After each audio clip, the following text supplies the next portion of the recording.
Hello viewers, আসসালামু আলাইকুম। আশা করছি আপনারা সবাই ভালো আছেন। আলহামদুলিল্লাহ, আল্লাহ পাক ভালো রেখেছেন। তো অ্যাকচুয়ালি ঠিক এই মুহূর্তে আমাদের সাংবাদিক রোজিনার যে মামলাটি সেটা শুনানি চলছে। আশা করছি কিছুক্ষণের মধ্যেই আপনাদেরকে সে তথ্য দিতে পারবো যে আসলে মামলার জামিন হলো কিনা। তো আপনারা যারা এই বিষয়টি জানার জন্য ইচ্ছুক তারা অবশ্যই পুরো ভিডিওটি দেখবেন। আই হোপ আপনারা অনেক কিছু জেনে যাবেন। তো এখানে দেখতে পাচ্ছেন অনেক সাংবাদিকরা। তো বলতে গেলে বাংলাদেশের যত মিডিয়া বলতে যা বোঝায়, প্রিন্ট মিডিয়া বা ইলেকট্রনিক মিডিয়া, সব সাংবাদিকরাই আসছে। তো এখন আপনারা এখানে দেখবেন যে বাদী পক্ষ এবং আসামি পক্ষের আইনজীবীরা তাদের সপক্ষে কিভাবে যুক্তি তুলে ধরেন। পুরো ভিডিওটি দেখুন, আশা করি বুঝতে পারবেন। আমরা ইতিপূর্বেও দেখেছি বিভিন্নভাবে ওনাদের পক্ষ থেকে হুমকি ধামকি অনেক কিছু দেওয়া হয়েছে। জামিন পাওয়ার আগেই অনেক হুমকি এবং ধামকি দিয়েছেন। আমরা বিশ্বাস করি যে এই আসামিকে যদি জামিন প্রদান করা হয় তাহলে উনি চরমভাবে এই সাক্ষী থেকে প্রভাবিত করবেন, মামলার ন্যায় বিচার বিকৃত হবে। এছাড়া আসামি পক্ষ থেকে অনেক বক্তব্য এখানে এসেছে, আমরা সেই বক্তব্যগুলোর কিছু উত্তর দিতে চাই। এখানে সমাজী স্যার বলেছেন ভেরিয়েবল সেকশন, আমি জানি না এই ভেরিয়েবল সেকশনগুলো উনি কোথায় পেলেন। এখানে আরেকটা কথা বলছেন যে ডকুমেন্টের বর্ণনা নাই। আমি বিনয়ের সাথে বলতে চাই, আমি সমাজী স্যারের প্রতি শ্রদ্ধা রেখে বলতে চাই যে ডকুমেন্ট উনি মনে হয় যে এই মামলার জব্দ তালিকা দেখেন নাই। জব্দ তালিকায় কিন্তু ডিটেলস বলা আছে কোন কোন আলামত ওনার কাছ থেকে উদ্ধার হয়েছে। এরপর উনি বলেছেন যে এটা সঠিকভাবে এই জব্দ তালিকা হয় নাই। শব্দ তালিকা সঠিকভাবে হয়েছে, সঠিক সময় হয়েছে, মামলার সময় নিয়ে একটা কথা বলা হয়েছে। আমরা দেখি সমস্ত মামলায় যখন রুজু করা হয় সেক্ষেত্রে জব্দ তালিকা থেকে শুরু করে মামলা দায়ের পর্যন্ত কিছুটা সময় লাগে। আজকের এই মামলাও অনেক বেশি সময় লাগে নাই। এই মামলাটা উদ্যোক্তা না করছেন বিদেশ থেকে করোনার টিকা আমদানি সহ যত প্রকার সরঞ্জামাদি এখানে মানুষের জীবন রক্ষার জন্য দরকার সব বিষয়গুলি উনি দেখভাল করছেন এবং সঠিক সময় সঠিক সিদ্ধান্ত নিয়ে সমস্ত কার্যগুলি উনি সম্পন্ন করছেন। ঠিক সেই মুহূর্তেই বাংলাদেশের একজন সাংবাদিক আমার বলতে দুঃখ লাগে যে উনি সেই বিদেশ থেকে যে করোনার টিকা আনান করার জন্য যে মন্ত্রিসভা কমিটির যে সিদ্ধান্তের কপি এবং গোপনীয় নথি, সেই নথিগুলি উনি আনার চেষ্টা করেন এবং শরীরের বিভিন্ন স্পেশাল স্থানে উনি সেগুলো লুকিয়ে রাখেন এবং ওখানের অথরিটির কোনো পারমিশন ছাড়াই সেই ছবিগুলো লুকিয়ে নেন এবং সেগুলো নিয়ে পালিয়ে যাওয়ার চেষ্টা করেন। ঠিক সেই মুহূর্তেই মন্ত্রণালয়ের যারা দায়িত্বরত ছিল তারা সহ পুলিশ কনস্টেবল সহ যারা ওখানের অথরিটি আছেন, এডিশনাল সেক্রেটারি সহ, জয়েন্ট সেক্রেটারি, ডেপুটি সেক্রেটারি সহ অন্যান্য কর্মকর্তারা ছুটি আছেন সরকারে এবং ওনাকে হাতে নাতে গ্রেফতার করেন। সেই নিষিদ্ধ কাগজপত্র সহ যে কাগজপত্রগুলো 1923 সালের অফিসিয়াল সিক্রেট আইনে নিষিদ্ধ আছে যে কনসার্ন অথরিটির পারমিশন ছাড়া কোনো অবস্থাতেই এ ধরনের কোনো কাগজপত্র, ডকুমেন্ট, স্কেচ বা ম্যাপ কেউ কারো দখলে নিতে পারে না। কিন্তু অত্যন্ত দুঃখের বিষয় হলো সেই কাজটি উনি করেছেন। আজকের মামলার আসামি এই যে রোজিনা সুলতানা, সেই রোজিনা সুলতানা এই কর্মকাণ্ড করার কারণেই আজকের মামলাটি হয় এবং এই মামলার সমস্ত সেকশনগুলো জামিনের অযোগ্য। 379 আছে জামিনের অযোগ্য, 411 আছে জামিনের অযোগ্য। তারপরে অফিসিয়াল সিক্রেট আইনের যে 3 এবং 5 দ্বারা সেখানে শাস্তি বিধান রয়েছে 14 বছর থেকে যাবজ্জীবন পর্যন্ত কারাদণ্ড। সেক্ষেত্রে এই মামলাটির ট্রায়াল হবে মাননীয় জজ কোর্ট আদালতে। সেখানে এই মামলায় উনি যে হিনিয়াস অফেন্সগুলো করেছেন সেই মামলায় জামিনের আমরা গৌরবান্বিত করছি এই কারণে যে আজকের একটি সেন্সিটিভ বিষয়, উনি সেই সেন্সিটিভ বিষয়ের তথ্য চুরি করে সেগুলো নিজের নিয়ন্ত্রণ রেখেছেন। আরেকটি কথা হলো আজকের যে আসামি রোজিনা ইসলাম,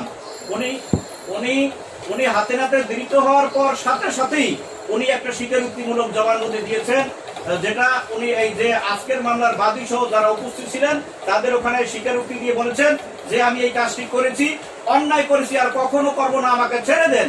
সেই ভিডিও টেপটি আমরা বিজ্ঞ আদালতের কাছে দাখিল করব। সেই ভিডিও টেপ যাচাই বাছাই দরকার আছে, বিজ্ঞ আদালত সেই বিষয়টা দেখবেন, তারপরে সিদ্ধান্ত দেবেন। আমাদের বিনীত বক্তব্য হলো যে আজকের যে মামলার আসামি জামিনের জন্য এসেছেন তিনি মহিলা হলে হবেন কি, উনি যে কাজটি করেছেন বাংলাদেশের একটি নিরাপত্তাকে হুমকির মুখে ফেলে দিচ্ছেন।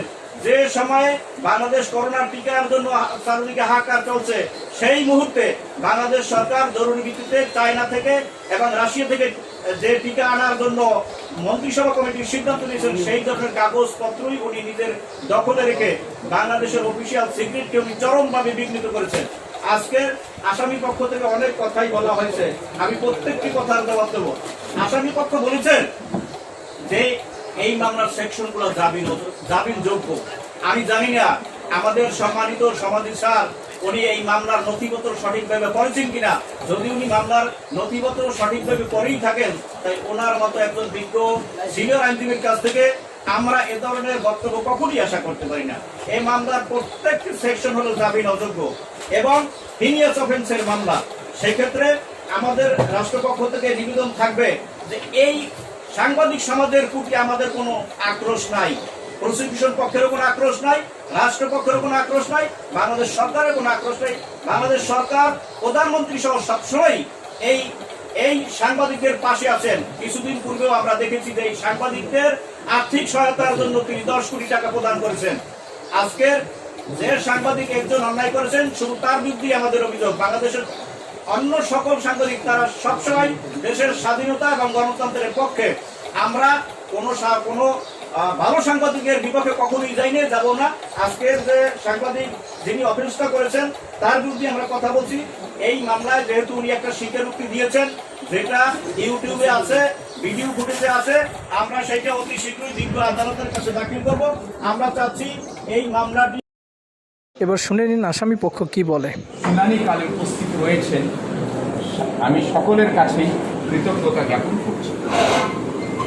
প্রথম বিষয়টা হলো যে জামিন শুনানির সময় জামিন মঞ্জুর বা না মঞ্জুর করার ক্ষেত্রে সেকশন 497 সাবসেকশন 2, আমি আবার বলছি section 497 subsection 2 of the code of criminal প্রসিডিউরটা প্রথমেই অনুসরণ আপনাকে করতে হবে। Section 497 subsection 2 code of criminal প্রসিডিউরে বলা হলো যে কোনো আসামির বিরুদ্ধে মামলার তদন্ত, অনুসন্ধান কিংবা বিচারকালীন সময় যদি আদালতের নিকট প্রতীয়মান হয় যে আসামি কোনো অজামিনযোগ্য ধারার অপরাধ সংঘটন করেন নাই, কিন্তু এই তদন্ত বা অনুসন্ধান যাই চলছে সেটা আরও চলা উচিত, সেই ক্ষেত্রে শব্দটি এসছে pending such inquiry shall be released on bail. সুতরাং এই শ্যাল দিয়ে আপনাকে আইন অবারিত সুযোগ করে দিয়েছে according to the language of section 497 subsection 2 of the code of criminal procedure, যে এই আসামির জামিন মুক্তির ক্ষেত্রে শ্যাল শব্দটি দ্বারা আপনার প্রতি একটা আদেশাত্মক নির্দেশনা রয়েছে according to the language of law. এখন বিষয়টা হচ্ছে আপনার সন্তুষ্টির বিষয়। এই সন্তুষ্টির দায়িত্ব হচ্ছে আসামির পক্ষকে যারা রিপ্রেজেন্ট করেন, কনসার্ন লার্নেড কাউন্সিল যারা, তাদের দায়িত্ব হচ্ছে আপনাকে সন্তুষ্ট করা। কেন? কারণ আপনি জানেন 497 সাবসেকশন 3, আমি পূর্বে রেফার করলাম সেকশন 497 সাবসেকশন 2, এখন আমি রেফার করছি সেকশন 497 সাবসেকশন 3। সেখানে বলা হলো যে অজামিনযোগ্য ধারার, ইওর অনার কি শুনতে পাচ্ছেন? জি, সেখানে বলা হলো 497 সাবসেকশন 3-তে বলা হলো যে আপনি যদি এই জাতীয় মামলায় অর্থাৎ অজামিনযোগ্য মামলায় যদি জামিন আসামিকে মঞ্জুর করেন তাহলে অবশ্যই আপনাকে কারণ লিপিবদ্ধ করতে হবে।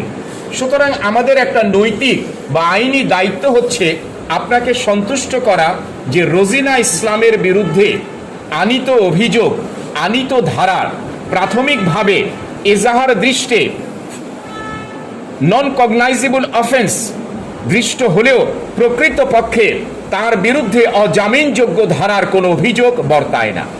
প্রথমে আমি নিবেদন করব, আপনি দেখবেন মামলাটি শুরু হয়েছে বা তদন্তাধীন সেকশন 379 এবং 411 of the penal code, red with section 3 and 5 the official secrets act 1923। আপনি দয়া করে দেখবেন প্রথমে যদি চুরির কথা বলা থাকে এই এজাহারের মধ্যে চুরিকৃত কোনো ডকুমেন্টসের বর্ণনা আছে কি না।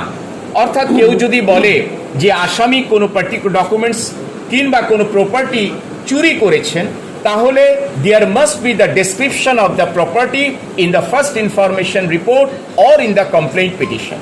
আমরা দেখেছি এই মামলার এজাহারের মধ্যে আদ্যপান্ত কোথাও কোনো ডকুমেন্টসের বর্ণনা নাই। সুতরাং ডকুমেন্টটা যদি আপনি দেখেন, এর ডেফিনিশনটা কিন্তু পেনাল কোডেও দেওয়া আছে এবং এভিডেন্স অ্যাক্ট 1872তেও দেওয়া আছে। সুতরাং ডকুমেন্টকে বলতে গেলে সুনির্দিষ্টভাবে বলতে হবে কোন পার্টিকুলার ডকুমেন্ট তিনি কথিত মতে তিনি চুরি করেছেন, যা কিনা তার কাছ থেকে কথিত মতে রিকভারি হয়েছে সেকশন 411, অর্থাৎ receiving or retaining any stolen property. তাহলে এজাহারের মধ্যে আমরা পেলাম 379 এর ইনগ্রিডিয়েন্টসের সপক্ষে কোনো ডকুমেন্টসের বর্ণনা নাই।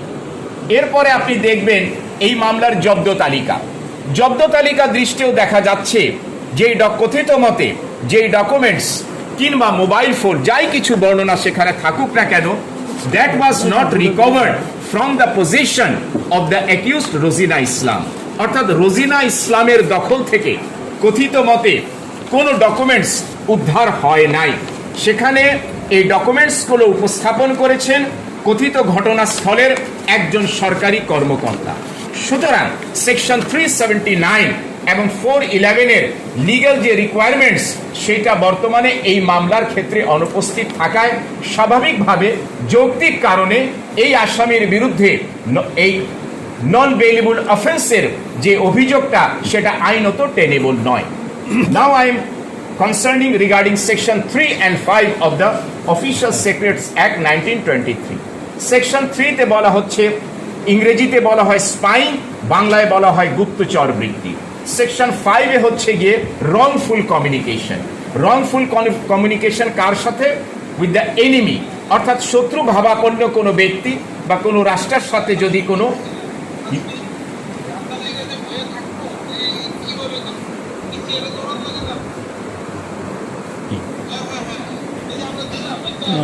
বলবো জি ইওর অনার।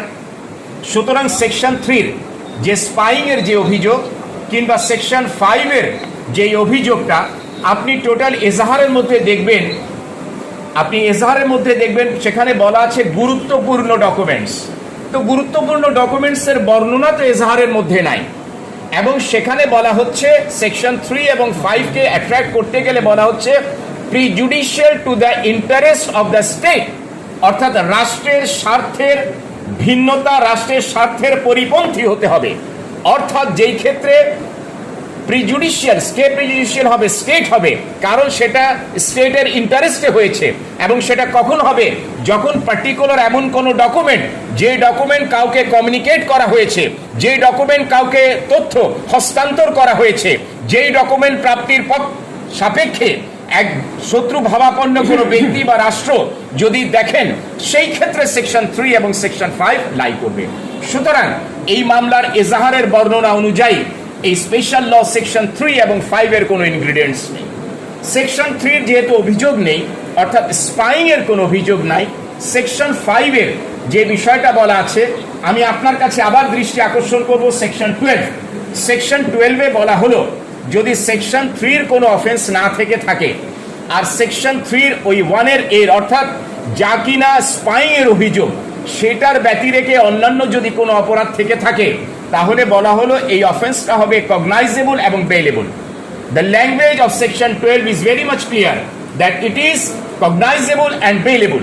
সুতরাং যদি এটা কগনাইজেবল এবং বেইলেবল হয়ে থাকে, তাহলে সেই ক্ষেত্রে স্বাভাবিকভাবে section 496 of the code of criminal প্রসিডিউরের বিধান অনুযায়ী জামিনযোগ্য ধারা হওয়ার কারণে এই আসামি জামিনে মুক্তি পাওয়ার ক্ষেত্রে আইনত অধিকার তিনি সংরক্ষণ করেন।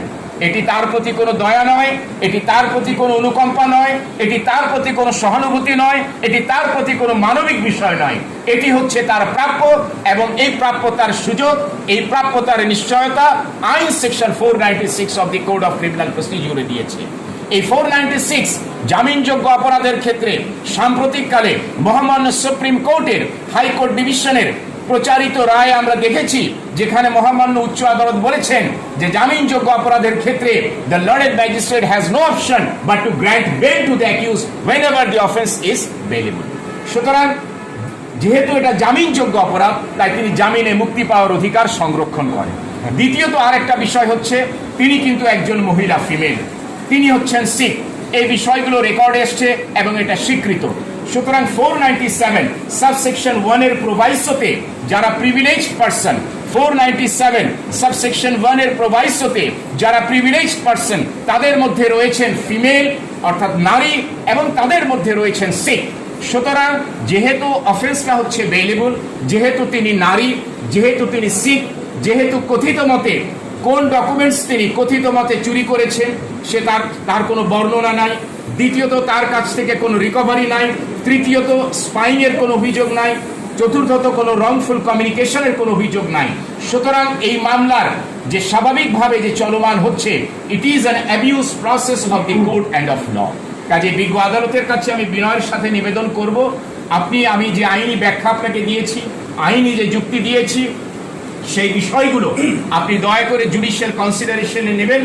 এবং দ্বিতীয়ত আরেকটা নিবেদন হচ্ছে যে এই আসামির বিরুদ্ধে যে অভিযোগগুলো আনয়ন করা হয়েছে, এই অভিযোগগুলো হচ্ছে মিথ্যা, বানোয়াট, ভিত্তিহীন, সৃজিত এবং উদ্দেশ্যমূলক। কাজে বিজ্ঞ আদালতের কাছে আমি নিবেদন করব, আপনি আমাদের বিষয়টা, বক্তব্যটা বিবেচনায় নিয়ে এই আসামিকে জামিন মঞ্জুর করবেন, যেহেতু জামিন পাওয়ার অধিকার তিনি সংরক্ষণ করেন, এবং আপনি জামিন দিলে তিনি জামিনের কোনো অপব্যবহার করবেন না, বিজ্ঞ আদালতের নির্দেশিত সময় উপস্থিত থাকবেন। বিজ্ঞ আদালতের কাছে সময় নিয়ে বক্তব্য শ্রবণ করার জন্য আমি সবার পক্ষ থেকে আপনার কাছে কৃতজ্ঞতা জ্ঞাপন করছি। Much obliged your honour.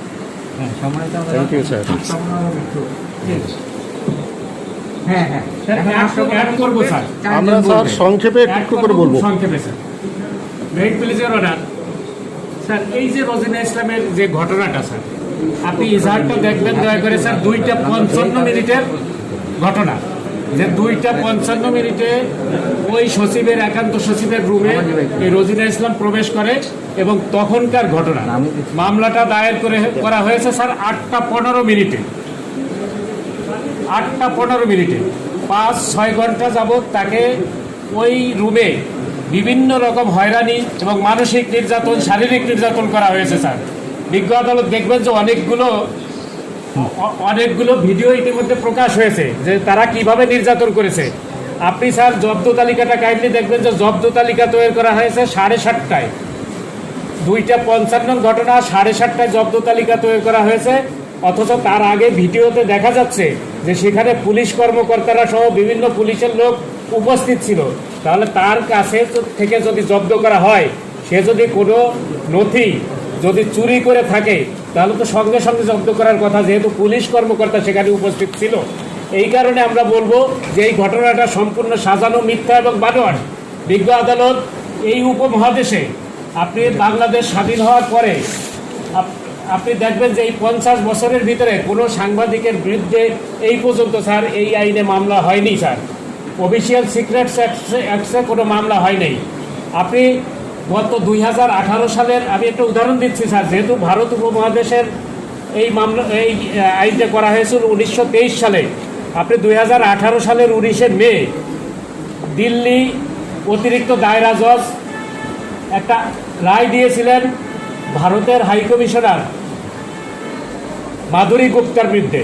মাধুরী গুপ্তাকে 3 বছরের সাজা দিয়েছিলেন। মাধুরী গুপ্তাকে সেই 3 বছরের সাজাটা ছিল কি নিয়মে, যে উনি ভারতের থেকে গুরুত্বপূর্ণ নথি পাকিস্তানের আইএসের কাছে পাচার করেছিলেন, সেই কারণে তার সাজা হয়েছিল। আর আপনার সাইকিয়া নামে একজন সাংবাদিকের বিরুদ্ধে মামলা হয়েছিল ভারতে। 2019 সালে এক রায়ে হাইকোর্ট বলেছেন যে সাংবাদিকরা যে নথি নেয় বা তথ্য সংগ্রহ করে, সেইটা স্যার এই আইনে মামলা হবে না, অফিসিয়াল সিক্রেট অ্যাক্টে মামলা হবে না। এই আসামি স্যার সম্পূর্ণ নির্দোষ, তাকে স্যার মিথ্যাভাবে হয়রানি করার জন্য এই মামলাটা দায়ের করা হয়েছে। সেও অসুস্থ শারীরিকভাবে, তাকে যে কোনো শর্তে জামিন দেওয়া হোক স্যার, আমরা জামিনের মিস ইউজ করবো না স্যার।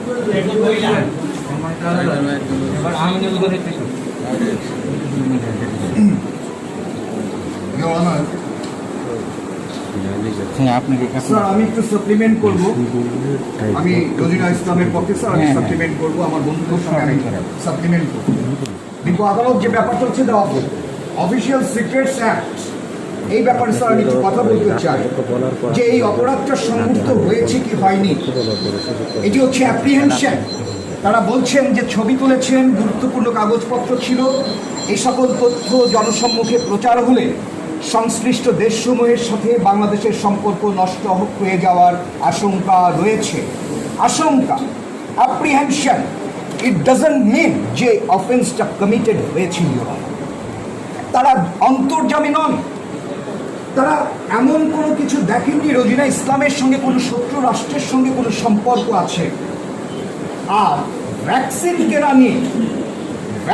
কেনা নিয়ে এটি স্যার জাতীয় নিরাপত্তার বিষয় নয়।